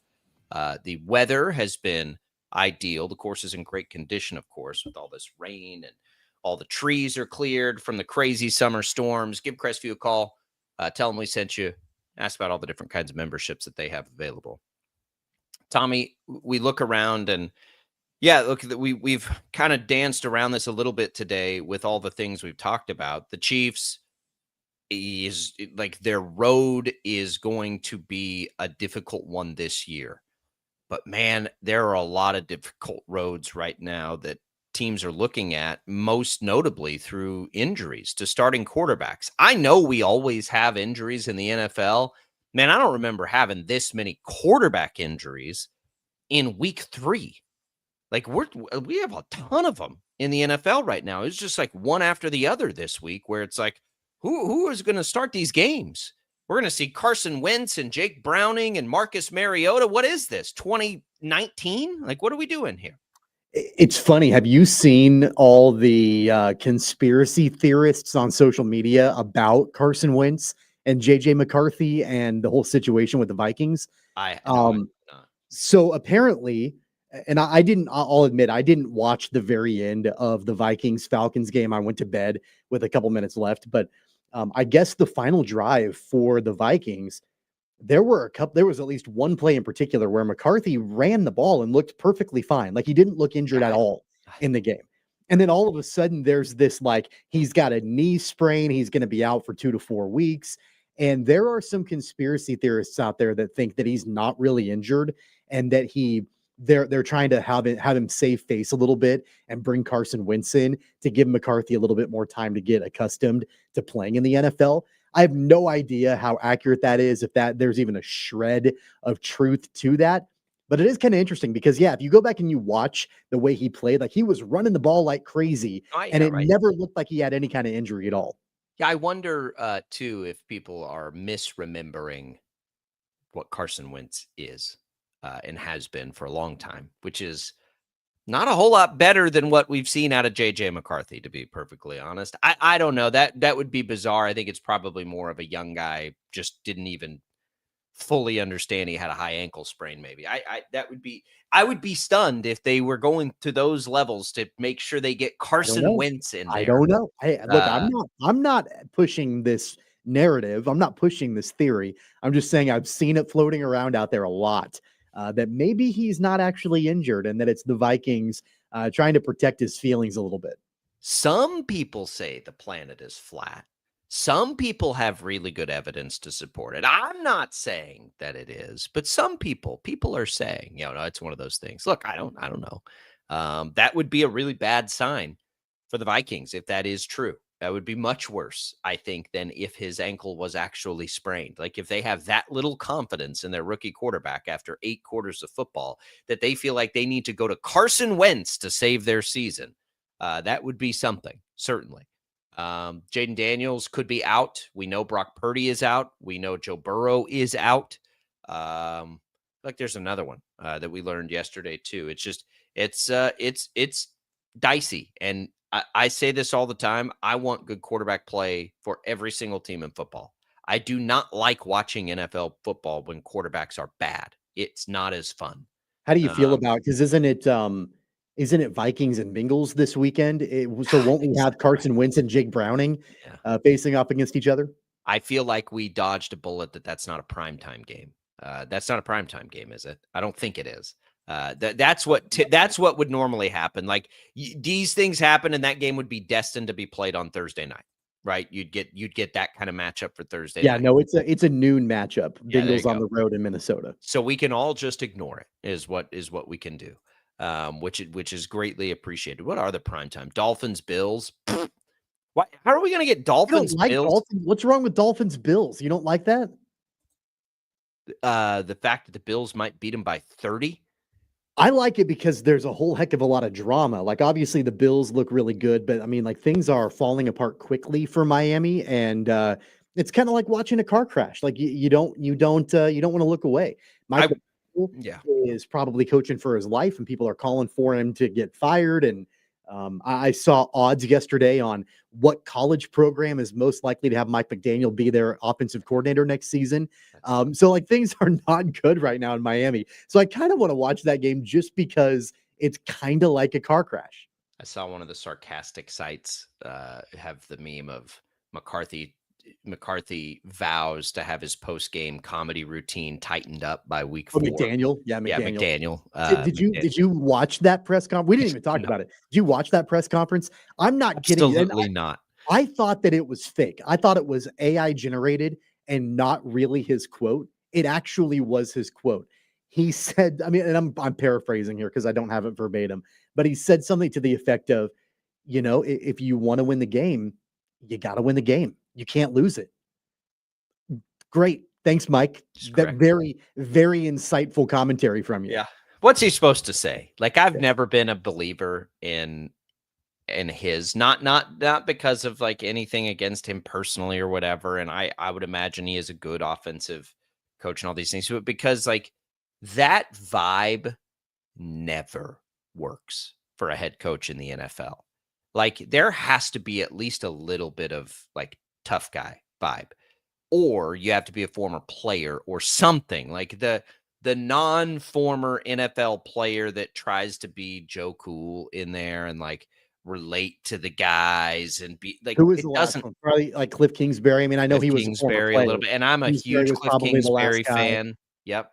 You know, Todd Haley was that way when he coached for the Chiefs. Like he wasn't a player. I think he tried to be, he tried to be a tough guy, but I don't think it worked. I don't think players really responded well to it. It's not, and I'm not saying you have to be a former player. I don't believe that either. I just mean like you can't try to be too cute and cool. Like you either come in and you're a total ass and you just like force the respect that way. And I'm not saying this in life. I'm not saying this in any other, but like with NFL coaches, you've got to get the respect some way. And it's either through absolute old school hard nose or just being so good that you command it. Like Andy Reid, for example, like you command respect because everybody knows you're the best at what you do. Or you can be like Mike Tomlin and just, or Mike Vrabel and just be like, you know, absolute no nonsense. But the cutesy stuff, man, it just doesn't work in the NFL. And it's not going to work in Miami at all. Like there were a lot of storylines from the weekend of coaches and their quarterbacks getting into it. I mean, even like the quarterbacks that are healthy, the injury stories, like that's the big deal. But we saw Sean Payton and Bo Nix get into it on the sideline where they're barking back and forth at each other. I don't know if you saw Liam Cohen and Trevor Lawrence, like Cohen's yelling at Lawrence from the sideline on something, and Lawrence just looks at him and like waves him off. And they had to talk about it in post game, like everything's fine with us. Our relationship is good. Yeah. There were a couple examples of quarterbacks and their coaches. Gotta have it though. Like you gotta have that. And like I don't feel like McCarthy ever is in the middle of it with any of his guys. No. What did I say? McCarthy. Why do I keep saying McCarthy? Oh, because we're talking about Mike McCarthy or JJ McCarthy. Yeah. Mike McDaniel. He's not in it. And you know, things are falling apart at the seams with with Tua. Tyreek looks extremely unhappy. There was the clip of Tua sailing a pass 20 yards over his head, and Tyreek is bouncing up and down like a bunny on the ground. Most just accurate coach he's ever had, right? He's most accurate quarterback he's ever sure, had. 100%. I'm all over the place. I'm thinking about this now. So we're talking about JJ McCarthy, Mike McDaniel. There's also a Mike McDonald coach in the league. Right. Like, can we stop with the names being this similar? Yeah, no, it's a mess. It's not going to get any better. So to the point of Bills Dolphins, meh. The one thing I'll say about Bills Dolphins on Thursday is it should be a good game to bet. It should be it should be a good betting game. Well, I think we'll get to see the Dolphins melt down in primetime again, and at the hands of the Bills, which I mean that'll be interesting to watch. I wanted to get your take on this because this happened last night. We haven't talked about it at all. How do you feel about the controversy of Tom Brady sitting in the coach's box with the Raiders with the headset on, listening to the game, like all of that? Knowing that he's a broadcaster, knowing that he is a minority owner for the Raiders, that got a lot of play last night on the broadcast, that Brady's sitting in the coach's box. I don't mind it. I don't care. I do think you can walk and chew gum at the same time. I'm trying to think of like where that would. Tom Brady's a minority owner of the Raiders. Right. The coaches, they mentioned in the broadcast, talk to him 2-3 times a week. Right. Yeah. He is in a position to get inside information for the specific game he's about to call.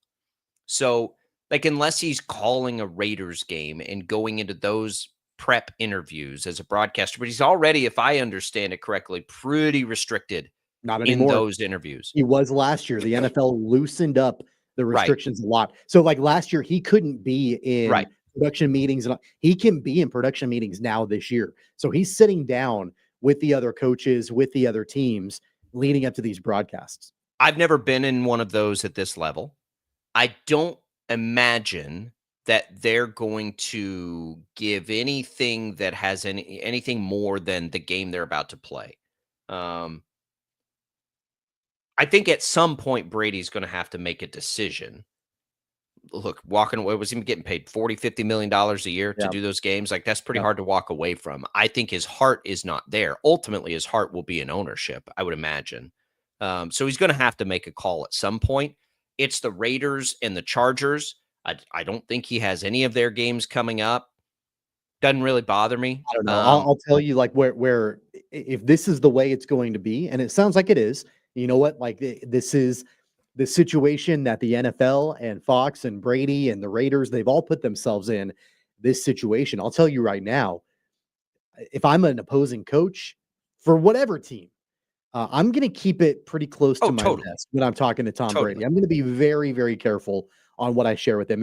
If the NFL isn't going to look out for me and my team, if they're going to put a minority owner in the room with me and he wants to know inside information to prepare for the broadcast, but I also know he's going and he's talking to Pete Carroll and Chip Kelly multiple times a week, I'm going to be extremely guarded. I don't care. I could coach an NFC team and I'm going to be extremely guarded because, hey, I could face these guys sometime down the road. Like, I'm going to be very, very, very careful in what I share with Tom Brady. Yeah, look, I think they are anyway. I don't think they're ever going to give anything away to any broadcaster that they feel like is going to cost them a game. The question is, does it take away from him as a broadcaster? Probably not. He's Tom Brady. Like, he has enough insight even when he's not talking to coaches, as in last year. And I would wonder too, like, I've always thought it made more sense to have Brady in the studio than at the games. I think it'd be a better fit for everybody. But would you be bothered if, let's say, during the bye week, Sean Payton, who's been a broadcaster and been pretty good, like, what if he jumped in a call and was a color guy? Would you feel like, oh my God, like, that's such a conflict of interest for Sean Payton to be a color guy? I wouldn't love that. I wouldn't love that. And here's the thing, like, it's pretty common for coaches, like, when their teams get eliminated from things, to go and be in the studio. I don't have an issue with that at all. You've got guest studio analysts or whatever you want to call it going in. I've got no issue with that whatsoever. Throwing them into the booth when they've got access to the teams and the players and the locker rooms and all of that, the meeting rooms, I'd have a little bit of I don't an issue think they with that. have the kind of access people are making it out to be. They have a couple of interviews with the coaches to get some information on thoughts and things about that But you're game. talking about him being an active coach on a bye week. No, I'm just saying, like, I'm just saying, like, even if that happened, I'd be like, you know what? That's fine. Like, I think we're making a little too much of it. I'm more concerned that he's a good or a bad broadcaster. I think his heart is in ownership. I think he has a vested interest financially, obviously now, in what the Raiders are doing. So yeah, I don't need a lie detector to tell me that Tom Brady is more concerned right now about the Raiders and what they're doing than any other team in football. That's the conflict of interest. But that's going to exist whether or not he's in meetings, whether or not he has a headset. I know he has a bias toward that team. That's his team. Don't you think also that there is a little bit of an obligation that he's got because he is putting a headset on as a broadcaster for Fox and they're paying him an incredible amount of money to have some journalistic integrity? Like, isn't that part of it too? Like, shouldn't that be on the table where it's like, hey, look, I'm honoring my commitments with Fox and I'm not going to be able to share any kind of information about anything I get. Like, how many times have you done a story in your career where you are like, you're not going to go and share inside information with somebody else because you're a journalist, right? Like, that's a pretty common part of the job. It is. I guess it comes down to, is Tom Brady a journalist? And I don't know the answer. I don't know what I believe about that. To be perfectly honest with you, I think his position is more of an entertainer than a journalist. I sometimes, like, if we're talking about the news, that's an easy answer. Yes, like integrity, all those things. When we're talking about sports, it's an entertainment platform. Like, Tom Brady's job is to entertain us before anything else. He's not a reporter in a press conference. He's not going to be the person tasked with asking a really difficult question about a difficult situation. He is tasked with entertaining us while a football game is being played. So I'm not sure. I don't have a solid answer on that. At the end of the day, I think Tom Brady's either an entertaining broadcaster or he's not. And that's all that matters for what he does for Fox. Like, that's it, right? The other stuff, I don't pay as much attention to it because his priority is going to be the Raiders. Like, I know, like, again, like, if anybody thinks it's not, like, it is. He's got a vested interest in that. His job for Fox is to entertain us. So he's either entertaining or he's not. And he's either, the NFL and the teams, like the teams, if they say, Tom Brady, you can't come to the meetings, I don't have a problem with that. And I think if he's a good broadcaster, he'll be successful whether he can or he can't. I also think sometimes I like broadcasters that can both educate us and entertain us, play color guys. But I'm far more interested that the color guy entertains me than educates me. Like, I want to be entertained while they're on a broadcast. I want to have fun with it. That's why John Madden is the king of color, right? He knew more about football than almost anybody. But that's not what made him so great. What made him so great is he entertained us. So for me, the priority there is that those guys do that. If they get restricted or they're not restricted, I don't worry as much about it because I just don't think coaches are giving those guys a whole lot that they're going to take away from that moment anyway. I think the bad news with that particular logic, I don't think you're wrong about the entertainer part of it. The bad news for that is that I think Greg Olson's a better entertainer. Oh, I think he's bad too. And it just, I don't think Brady's bad. Wrong way. It rubs me the wrong way so much that Greg Olson got demoted because he's a better entertainer than Tom Brady is. But is he more popular? He's not. Like, Fox is going to make their call. I think Olson's better at it too. I don't think Brady's bad. I just think Olson's really good. It's Tom Brady. There's not a bigger name in football. I get what Fox was going for. I don't think they're going to renew his contract either. Just like for a lot of reasons. We'll come back. We got more Sports Daily. Don't go away.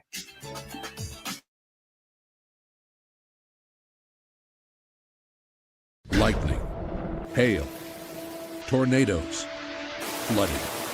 It's the worst of severe weather, and it's coming. Spring brings warmer temperatures but also dangerous weather conditions. Stay up to date day or night with the Storm Team 12 weather app. You'll get accurate forecasts so you can plan ahead and stay safe, no matter the weather. Download the Storm Team 12 weather app, brought to you by Stutzman's Greenhouse. The future of television has arrived. Next Gen TV is here with stunning video, movie theater quality sound, enhanced voice clarity, and interactive features, all upgradable for the future. Learn more at watchnextgentv.com.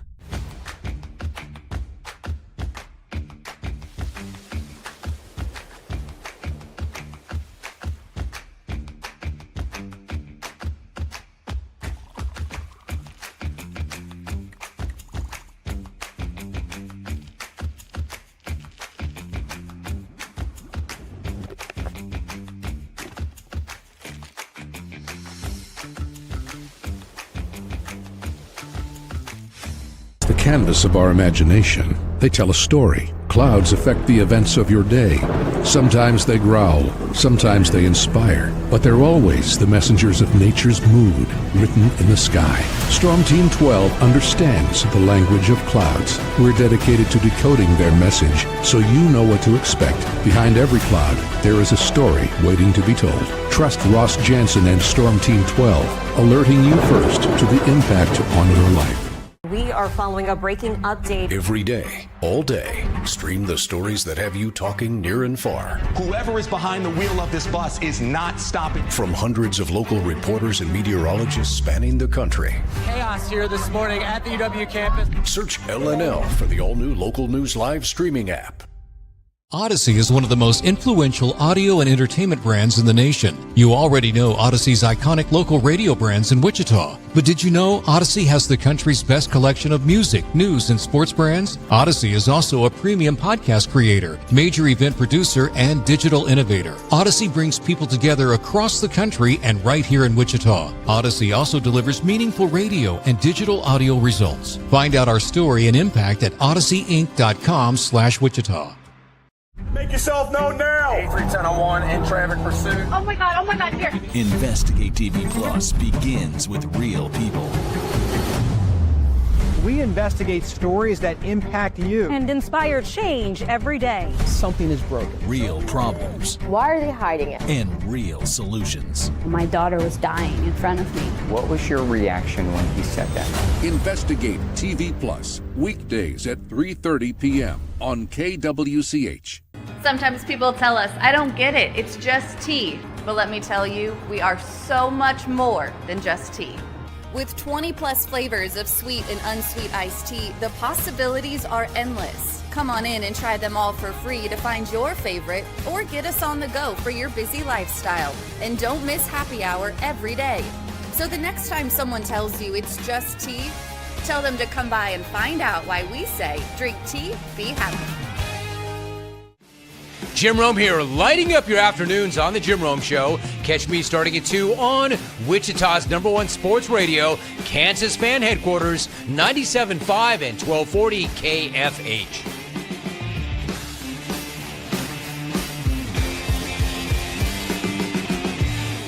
Mornings are busy. We're here to make your mornings better. We report the stories that affect you. 3 more hospital lies from contaminated apple juice just a day after the FDA issue a recall. We're here to make your mornings better. Closing east and westbound lanes of K96 for repairs. With 12 News, you're prepared for your whole day. Scattered thunderstorms across the state into the afternoon.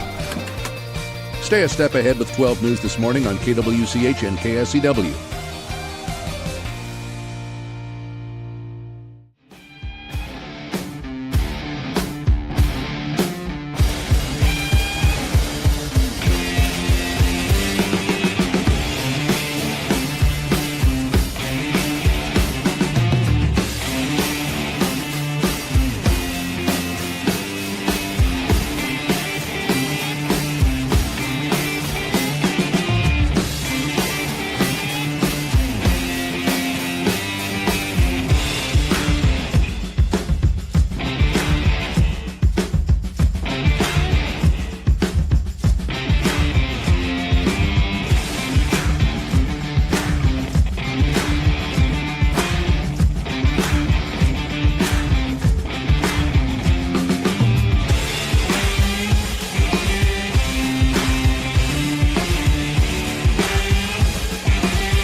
right, welcome back in, everybody. It is Sports Daily. You want to win some HTO? You can right now. Text in to win. T is the short code. Text that word to 20357. TEA to the short code 20357. You can enter once per day. Message and data rates apply. That'll get you a free cup of iced tea. You can come in and try the all-new caramel apple iced tea. See your pumpkin and raise you caramel apple this time of year. Come in and try it. East Wichita, West Wichita Derby. Good luck, everybody. We come back in. We looked at only one game of the upcoming week in the NFL schedule. It's not as headliney, I don't think, Tommy, this week with the games. Broncos Chargers has very obvious appeal to everybody. Lions Ravens is the headline game. I think those two games are your only like absolute. I suppose Rams Eagles. So we're looking at 3 games in 3 windows. You can get Rams Eagles, you can get Broncos Chargers, you can get Lions Ravens. If you're just looking for games on Sunday and you want to watch those 3, those are playoff type matchups. But with the quarterback injuries and everything, we're not quite as juicy as we have been. Can we talk about for a second how the Chargers have 3 divisional games to start off their season? If they beat the Broncos, they're 3-0 in the AFC West. And then all of a sudden, like the Chiefs are 0-1 in the division. The Chargers, if they win this game, will be 3-0 in the AFC West. Like that's wild that their season starts off with 3 divisional matchups back to back to back. When the Chargers beat the Broncos. I'm just saying, like, isn't that crazy though that they're playing 3 divisional games? Plus a trip to Brazil mixed in. They've had an interesting hand dealt to them. The Lions on the road in Baltimore. I hope that game is close and as fun as we think it will be. Rams Eagles. Tommy, I'm real close to making a bold prediction on that one too. I like the Rams. Really? They're off to a nice start. Okay. Yeah, they're on the road. I think I like them plus 3.5. I want to make it bolder than that. And they won, but they didn't. They're not looking overly impressive. Like they're doing what they need to do to win, but it's not like they're dominant. They're not boat racing teams. They're gonna have to have a better. I mean, they beat Tennessee on the road by 2 scores. The Texans game. Tennessee hung in that game for a long time. Right. It was a couple of scores late from the Rams that pulled it away, but Tennessee competed with them for quite a while. For sure. I think 2 things can be true. Tennessee is better than we thought they'd be. Cam Ward looks pretty good. The Texans game they slogged through. Here's the problem for them against Philadelphia in the noon window, coming from West Coast to East Coast. There's that factor. It's back-to-back road games. There's that factor. Like, I want to say because I think the Rams have a chance to beat them in the playoffs, but this is a tall order for the Rams. All of those typical like betting things are going against them this week. But we'll see if I can talk myself into it. And then there's Chiefs Giants, Tommy, in Sunday Night Football. Early look at that game. I actually like the Chiefs quite a bit in it. I think it's a pretty good matchup for them. We talked yesterday. There's like a Cam Scatabo thing that keeps lingering in my head. If the game gets ugly, then the Giants with Scatabo and with there are 2 things that scare me. A tight, ugly game with the Giants having that kind of player and perhaps an ability to extend drives longer because they can pick up short yardage situations. That spooks me a little bit. The other thing that obviously spooks everybody is Russell Wilson's still really good at one thing. And he has the perfect receiver for it. If we thought George Pickens was the perfect receiver for him for a little bit, Malik Neighbors is even better, right? He does have his moon ball with Neighbors out there trying to run him down. And how many of those are going to hit in every game that they play this year? A couple? Like, well, and it's not just Neighbors. I mean, what I like about Wan'Dale Robinson on that team is that Neighbors is going to get all the attention. And that, like, he's going to get bracketed, he's going to get double covered, all of that all the time because he's such a dynamic talent. And that should leave Wan'Dale Robinson a lot of opportunities. I've got him in a couple of fantasy leagues. I'm starting him across the board where I've got him. And it's not a knock on the Chiefs secondary. It's just that that's what Russell Wilson does. And he showed that against the Cowboys.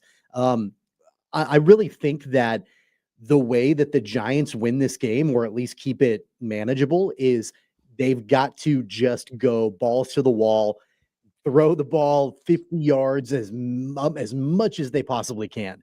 And that's where they could have some success. I'll tell you right now, and I might change this. I reserve the right to hedge a little bit as the week goes on. Right now, I kind of like Giants plus 6.5 in this game. I think the Chiefs will win the game, but man, right now, I kind of like that plus 6.5. It's hard. It's just hard imagining the Chiefs outside that margin right now. But however, it is the Giants. I don't think they're very good. I think the Cowboys defense is atrocious. And I also don't want to overreact to the fact that they found success against the Cowboys, because I think the Cowboys defense sucks and the Chiefs defense does not suck. What will they do? I mean, the Giants defense looked terrible against the Cowboys too. So I'm paying more attention to how bad the Giants defense looked and baking in the Chiefs defense is not the Cowboys defense. Yeah, but also, I mean, the Chiefs have almost zero pass rush right now. And you know what? That actually might be okay, because if I'm Steve Spagnuolo, I'm not blitzing hardly at all. Like, I might have a couple well-timed blitzes on Russell Wilson every once in a while, but by and large, I'm going to want my defense to drop back and, let Russell Wilson beat you with intermediate passes. Don't let him get that deep ball going, because that's where they can't have success. Yeah, I get it. I just, the problem for me is the Chiefs are going on the road and expected to cover more than a touchdown number. The Chiefs, like, that's a big ask based on what we've seen in the first couple of weeks. But my goodness, like, here's the elephant in the room. If they can't go in and impose some will on the Giants, I don't know that they're going to be able to do that to anybody this year. And so what does that mean? All that means is all of their games are going to be really, really close again this year. And are they as equipped as they were a year ago to win those really close games? I don't think they are right now. I think they can be before this season is over. But there is like a mental component to this game to me that the Chiefs, they just kind of need one where they go in and they kind of beat up on them a little bit. And the Giants are the most beat upable team that I see on their schedule right now, and that includes the Titans later in the year. I think by the end of this year, the Titans are likely to be a better team than the Giants. So, like, where do we, like, if it's not now, it may not be ever that they go have a cozy win. I'm not saying they're not going to win games. I'm not saying any of that. They just may not have any where they win by a score, right? They may all be tight like they have been in the past. And that'll be a little troubling, right? I mean, that's a little unnerving. And when you look at, I know you mentioned Cam Scatabo, and I think he will be a guy that will be a really solid running back for this Giants team. And I think that when we saw him get a lot more carries in week number 2, I think he'll continue to grow in that role. I'm not sure that he is somebody that I'm going to target, like, from a props perspective in this particular game, only because the one area defensively that the Chiefs actually had somewhat of success in against the Eagles, they were able to limit Saquon Barkley to an extent, right? Like, Saquon still got 88 yards. They've always been pretty good about Saquon. But they limited him to 4 yards a carry, which is under what Barkley usually does.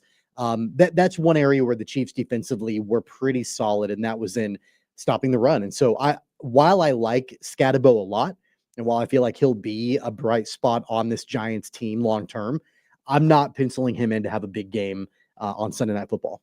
I don't think he'll have a big game, but I think he could be a problem. And again, to me, it's just like having him in the arsenal if it's 3rd and 2 to keep the Chiefs offense off the field. One of those frustrating kind of games, one of those, to a lesser degree, but like K-State versus Army, right? When you're like, God, we just can't get them on the field. That's what Scatabo can do to them in this game.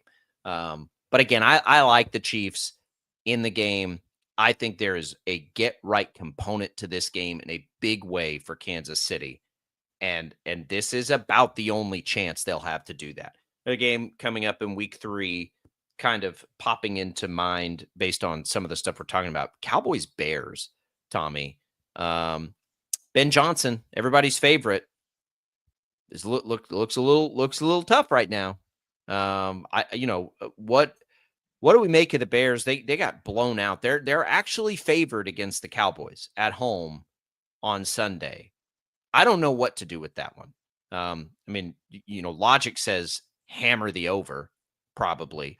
But the Bears right now, they've looked really good early in games when kind of everything is scripted out, and then not at all at the end of games. I can't believe their defense has looked as bad as it has. But that's it. That was everybody's Ben Johnson. He's, Ben Johnson. They're 2 games in. They'll be okay. I know. They'll be fine. They'll be fine. I mean, What if they lose to the Cowboys? They're 0-3. Yeah, I mean, by being fine, I mean, I think that they'll get it figured out. I don't think that they are a contender. I don't, I've got them missing the playoffs, but they'll be okay. Like, I think that Bears fans, I understand that patience is not a virtue for Bears fans, and especially with everything that's gone on with that franchise. They've earned that impatience. Year after year. I totally get it. I respect it. I think they've got the right head coach. I think they've got the right quarterback in Caleb Williams. I didn't think so at the very beginning. I think they've got the right quarterback. I just think it's going to take a little bit of time for them to gel and get it together. I think they'll be okay. Yeah, I hope so. I want it to work. I do. I enjoy watching the good Caleb Williams play, right? When he is on, he's fun to watch. And I think the Bears is a there are those franchises where you're like, man, I kind of do just feel bad for them at this point. They fit that bill. But it looks like a good week 3, maybe not as top to bottom grade, but there are good games sprinkled in there that should entertain us. Oh, the Jets, aren't they dealing with a quarterback injury too? That was the other one I couldn't remember earlier. It's the NFL, man. These injuries suck though. And availability is a big thing. And as much as we see Mahomes running, and as much as we love that part of his game, does that ever creep into your head? Like, it did last year because he was getting sacked all the time. For sure. I mean, there was that play that he lowered his shoulder and like trucked the guy. He needs to stop doing that. Like, oh my God. We get it, Pat. You can do it. Like we get it. We're playing with fire here a little bit. You're strong. We all know, careful. Like, you're not old. Like, we get it, but let's stop doing that, please. Like let's not do that anymore. All right, we'll come back. We got more Sports Daily. Don't go away.